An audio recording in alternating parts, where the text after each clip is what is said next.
Hi everyone, good morning. This week's Gospel reading is from the Gospel of Matthew, the parable of the unforgiving servant. In this parable, Jesus is talking to Peter, his closest disciple, and his other disciples, but it was just 13 of them there. This means for us reading this passage that it is aimed at us as his believers, those of us with a relationship to God. The parable starts with a king summoning one of his servants to him, and asks for the servant to repay his debt of 10,000 gold coins. 10,000 gold coins would be equal to 20 years of accumulative days' pay. We therefore interpret this to be an unpayable amount of money for any person to repay. The servant pleads and pleads with the king, getting down on his knees and begging that he have more time to repay his debts. The king then looks down on the servant as a man, at his most vulnerable, and has mercy on him. He forgives the servant of all his debts and lets him get back to work. The king, in this instance, has forgiven the unforgivable. Then the servant that has just been forgiven sees one of his own servants. So in this context it would be a doorman or a labourer that works under the servant but for the king. This servant owes the man 100 silver coins, or denarii, depending on which version you read. This would equate to about 100 days' work, compared with the 3,500 that the senior servant owed. He too falls to his knees and begs the man to give him leniency, but the master refuses. He orders that he is taken away to prison until he pays his debts. His wife and children are sold into slavery, and the man loses his job. After hearing about this, the king sends for the servant that he forgave. He is angry with the man, and therefore sends him to be tortured for his inability to forgive. You may think that this parable has very little for us to relate to, many of us not owing kings money, or having servants of our own.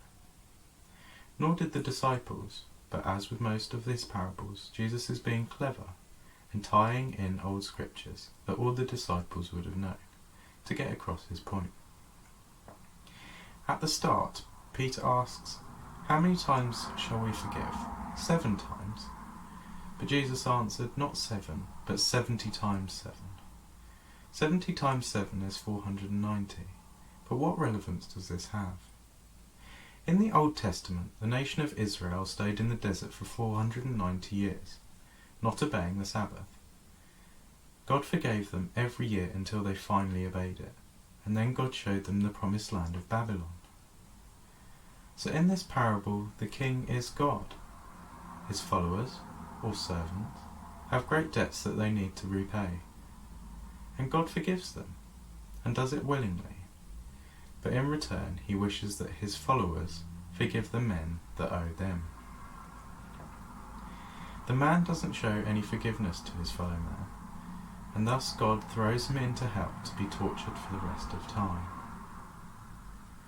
As the world seems to draw further and further apart, I want all of us to show love to our neighbours, whomever they be. We may not agree with them, we may be upset by them, but to forgive them is to set yourself free. The mental burden we hold from holding a grudge will tire us down for a long time. It may not be an easy thing to do, and it may not be something we want to do, but forgiving someone will do us more good than it probably will them. On this week's prayer sheet, which is available under the MySPH chaplaincy title, we focus on forgiveness, and we have a few things that you can do in your form this week to help you show mercy to your sisters and brothers. But today I'm going to end my update with a prayer that we can all do to help with our theme this week. I personally like to use something physically in my prayer, so I don't always like to be sat with a lump of text. So today you'll need a scrap of paper and a bucket and a pen. So I've got my bucket, I have my scrap envelopey bit of paper and my pen. So what I want us all to do is focus on something that has annoyed us over the last week, something we're holding a grudge for, and something that we want to ask for forgiveness for. We're going to write it on our piece of paper now.